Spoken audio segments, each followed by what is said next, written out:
옛날 한 산골 마을에 길수라는 농부가 살고 있었습니다. 길수는 늙은 아버지, 아내, 그리고 두 아이와 함께 살았지요.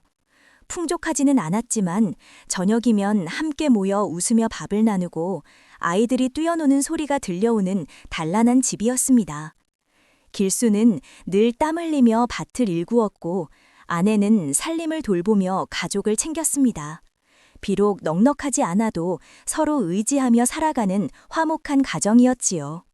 그러나 몇 해 동안 흉년이 이어졌습니다. 곡식은 나오지 않았고 쌀독은 바닥이 났습니다. 아이들의 얼굴은 뼈만 남아 앙상해지고 아내의 손은 메마르며 힘이 빠져갔습니다. 집안은 점점 풀뿌리 죽으로만 연명하게 되었습니다. 특히 늙고 병든 아버지는 기력이 다해 일손은커녕 겨우 숨만 붙어있는 처지였습니다. 길수는 누구보다 아버지를 존경하고 사랑했지만 점점 초췌해지는 아이들과 아내의 얼굴을 볼 때마다 가심이 찢어졌습니다. 결국 길수는 깊은 번민 끝에 스스로를 달래며 중얼거렸습니다. 내가 짐승 같은 불효자가 된다 해도 식구들이 굶어 죽는 것만은 막아야 한다. 아버지, 죄송합니다. 아들은 새벽녘 낡은 지게에 아버지를 업었습니다. 아버지는 힘없이 눈을 감고 계셨습니다. 하지만 사실 속으로는 아들이 무슨 일을 하려는지 다 알고 있었습니다. 아버지는 괜히 기척을 내지 않고 조용히 자는 척만 했습니다.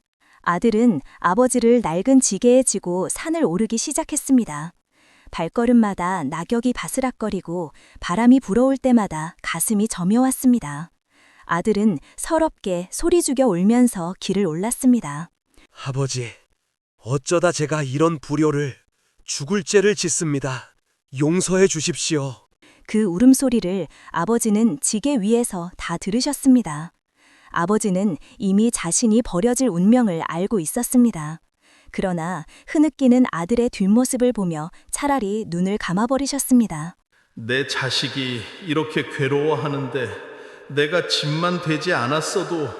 아버지의 눈가에도 눈물이 맺혔습니다. 마침내 깊은 산속 작은 동굴 앞에 다다랐습니다.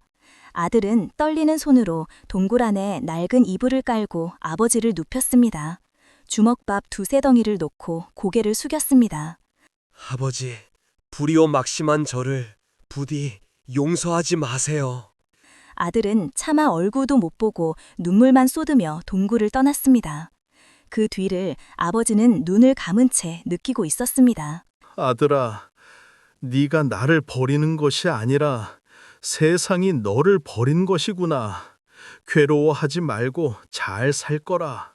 산을 내려오던 아들의 발걸음은 점점 느려졌습니다. 아버지와 함께한 기억들이 떠올라 목을 조여왔습니다. 어릴 적 등에 업어주던 아버지, 밤마다 들려주던 옛 이야기, 밭에서 땀 흘리던 모습 모두가 가슴을 찔렀습니다. 결국 아들은 땅에 주저앉아 통곡했습니다. 안 돼. 내가 짐승만도 못한 놈이구나. 아무리 힘들어도 아버지를 버리다니 이건 정말 아니야. 그는 눈물건벅이 된 채 다시 아버지를 찾으러 산을 향해 달렸습니다. 동굴 앞에는 이미 산짐승들이 모여 있었습니다. 여우, 멧돼지, 들깨가 아버지를 노리고 있었습니다. 아들은 몽둥이를 움켜쥐고 소리쳤습니다. 이놈들아, 물러가라! 저리 가란 말이다! 그가 울부짖으며 몽둥이를 휘두르자 산짐승들이 놀라 달아났습니다. 아들은 동굴로 들어와 아버지에게 무릎을 꿇고 울부짖었습니다. 제발 용서해 주십시오. 아버지는 아들의 손을 꼭 잡고 떨리는 목소리로 말씀하셨습니다. 아들아, 나를 다시 데리고 가면 식구들이 더 힘들어질 텐데 괜찮겠느냐? 차라리 나 하나 없어지는 편이 낫지 않겠느냐? 그 말에 아들은 더욱 흐느꼈습니다. 아버지, 제가 잘못했습니다. 아버지를 잃고 살아남는다면 그게 무슨 삶입니까? 제가 굶더라도 끝까지 아버지를 모시겠습니다. 아버지와 아들은 눈물 속에서 서로를 끌어안았습니다. 아들은 다시 지게를 지고 아버지를 모셔 산을 내려왔습니다. 저기 내려오는 게 길수 아닌가? 다 굶어 죽게 생겼어도 결국 아버지를 버리지 않고 다시 모시고 오는구만. 아버지를 지게에 지고 내려오는 모습을 마을 사람들이 보곤 마을에 소문이 돌았습니다. 그 이야기는 이내 고을 원님의 귀에도 들어갔습니다. 원님은 길수와 아버지를 불러들여 감격스러운 표정으로 말했습니다. 흉년이 길어져 살기가 고되건만 그대는 늙은 아버지를 버리지 않고 끝까지 모셨구나. 이것이야말로 참된 효도요 사람이 지켜야 할 도리라 할 것이다. 원님은 이어서 명을 내렸습니다. 길수의 집안에는 곡식과 옷을 내려주라. 그리고 이 일을 고을 백성 모두가 본받도록 하라. 백성들은 원님의 말에 고개를 끄덕이며 눈시울을 붉혔습니다.